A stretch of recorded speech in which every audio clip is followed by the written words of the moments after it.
A Sherlock Holmes collection. Hi, I'm Gary Lavisi, and this time we're going to do something a little different. We're going to take a look at a little part of my Sherlock Holmes collection here on the shelf, and we're just going to go through a few little items, various books, Sherlock Holmes, some older items, and just go through a few of them differently. These are Holden and Julius little blue books, they're called. Little booklets that came out in the 20s, and these are the Sherlock Holmes editions. Sherlock Holmes Detective Stories, Tales of Sherlock Holmes, Two Tales, Sherlock Holmes Crime Stories, Sherlock Holmes Crime Stories, same number but with different color covers, Further Adventures of Sherlock Holmes, Further Adventures of Sherlock Holmes with a different cover. These are kind of scarce little items, kind of cool. Little Sherlock Holmes hardcover, some Chinese Sherlock Holmes. These are, I think, from the 80s.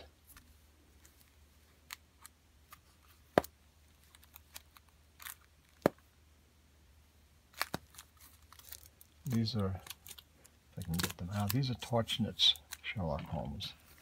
They're they're older. Actually, there's Hound of the Baskervilles. This other one is Through the Magic Door. These are Conan Doyle Torchnitz editions from Germany. They're from the 1880s to the 1920s or 30s.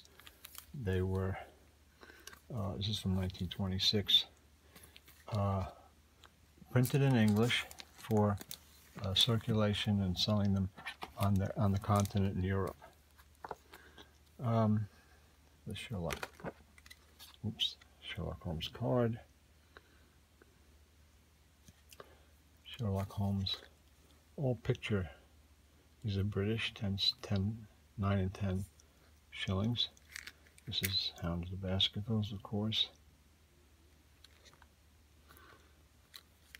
And another Sherlock Holmes, all in pictures, little British Digest.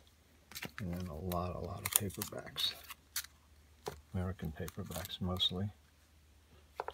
One that I really like, Adventure of the Empty House. This is a Nunez novel. This is from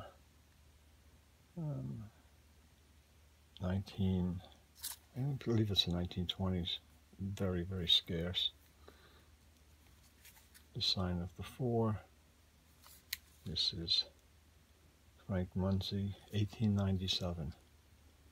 Sherlock Holmes, Frank A. Munsey, Fifth Avenue, New York City, 1897. 3 Adventures of Sherlock Holmes. This is a British edition, thin paperback from 1976. Some others. Oh, look what we have here. My own Affair of Lady Westcott's Lost Ruby in the Case of the Unseen Assassin. This is Black Gat book number 11. 2 stories that I wrote. The Stark House Black Gat books. Next is Sherlock Holmes series, Die Hund van die Baskervilles. And this is Dutch, and it's from 1921. Great cover. The Earthquake Machine by Austin Michelson and Nicholas Utison. They did 2 books in this series for Belmont Tower. The Earthquake Machine, and I don't recall offhand what the other one was, but they were both pretty good pastiche novels, American paperbacks. This is a interesting item, a German Sherlock Holmes little hardcover.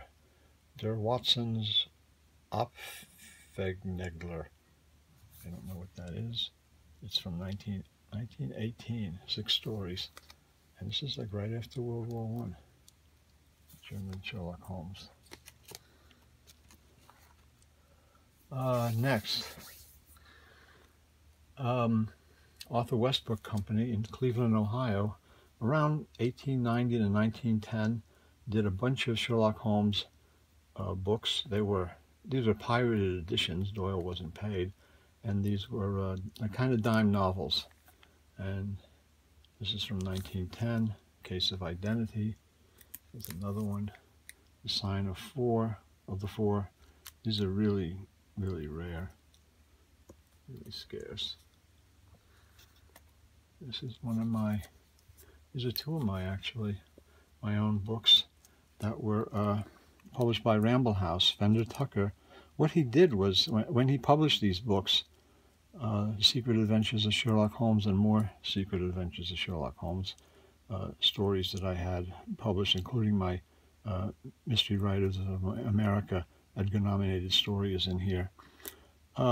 He also did small handmade volumes, and there's a very limited number of these that were made.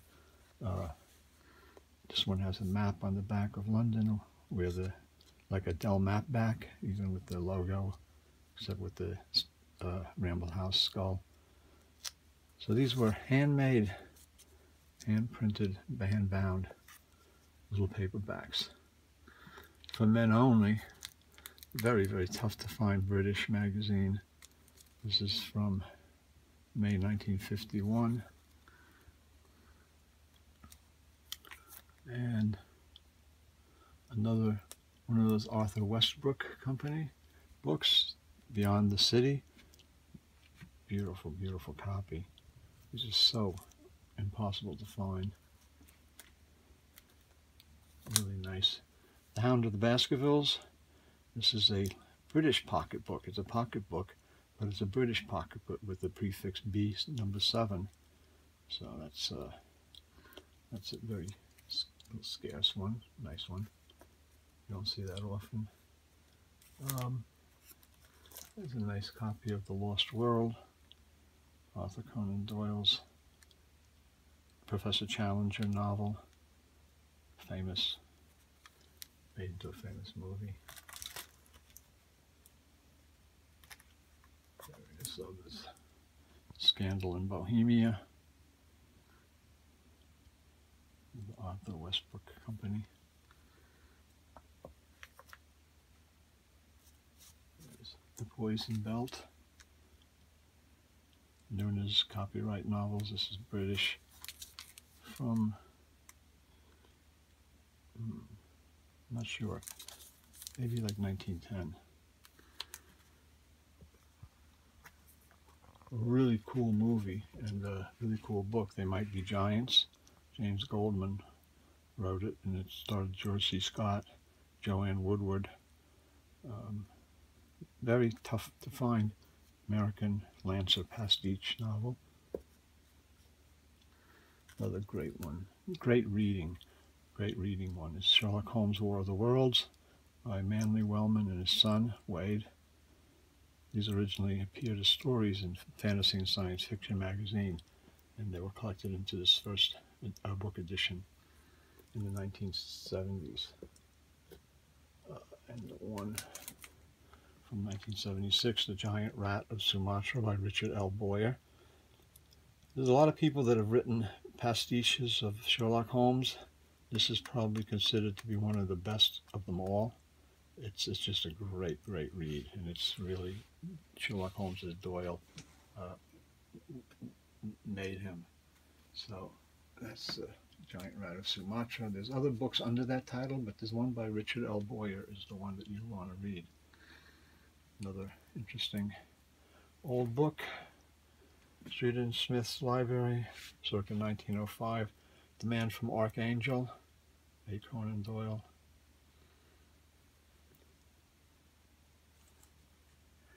They did some interesting new books. Pulp,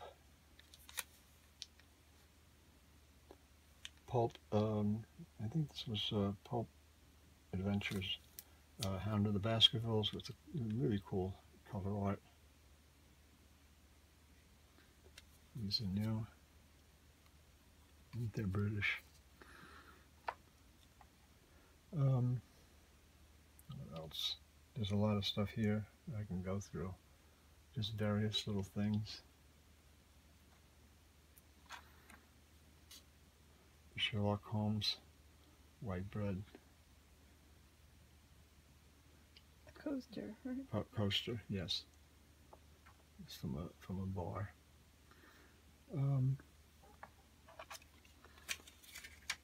Sherlock Holmes. This is. Sometimes I have to put notes on them because to find out when they were. This is when they were made. This is 1935. This is just a little card that was. I don't know where it came from. It wasn't part of a set. It's from 1935. Sherlock Holmes card. It just has the image of Holmes with certain little things like this here. Sherlock bones. Yeah, little kind of toy icon. And I guess that's it. That's just a quick look at some of the books on the shelves. Sherlock Holmes. The difference between these, this is the first and second. Those Scholastic or something? No, that's what it is. This is the first and second. This is the actually. So that's the first and second. They're different formats. These were from Nestle's Quick, okay. And they were giveaways. And they made the first one like this, paperback size, and then they made one like a little kind of a digest size. So it's like kind of oddball Sherlockian items. Let me see if I can find any other. There's a lot of oddball Sherlockian stuff here. Tales of Sherlock Holmes, you're not going to be able to see that. Just a black and red kind of blend in. This is from 1932, Jacket Library. One of the original paperbacks. And then I have various little booklets. Sherlock Holmes and the Dancing Men, Beyond the Canon, for apocryphal stories of Sir Arthur Conan Doyle. Easy for you to say. Well, Curious Incident of the Missing Link, The Croydon Ghost, Sherlock Holmes' Adventure by Eddie Maguire, In the Footsteps of Bertie Edwards, really cool, interesting story. Bibliomania, Engineer's Thumb, The Voice from the Ether, Sherlock Holmes and the Fall River Tragedy, which is about what's her name? I can never think of things when I want to think about them. The woman who killed her husband gave him 40 whacks. Lizzie Borden. She didn't kill her husband, she killed her parents. Parents, yeah, Lizzie Borden. So it's the Fall River Tragedy with Sherlock Holmes involved in that case. And there's a lot of little booklets like that in the Sherlock Holmes canon. And there's these British, these are nice. The cards from 1923, British cigarette cards, showing the characters from. This isn't really a Sherlock Holmes set. It's Turf cigarettes from 1923, British. Conan Doyle set of 25 cards, but almost all of his two Moriartys are characters from Sherlock Holmes. And then there's like one of some of the other books of his, but almost all of them are Sherlock Holmes. And here's another card for Sherlock Holmes. Don't know where it came from. It's an interesting item. And there you have it. A group of Sherlock Holmes memorabilia, some offbeat stuff, and some stuff that I've collected over the years, just to give you a glimpse of posted some things that maybe you've never seen before. Probably some stuff that you do have. And I hope you enjoyed this look at Sherlock Holmes collection, my Sherlock Holmes collection. If you did, give us a thumbs up and a like, and we'll see you next time. Thanks for looking.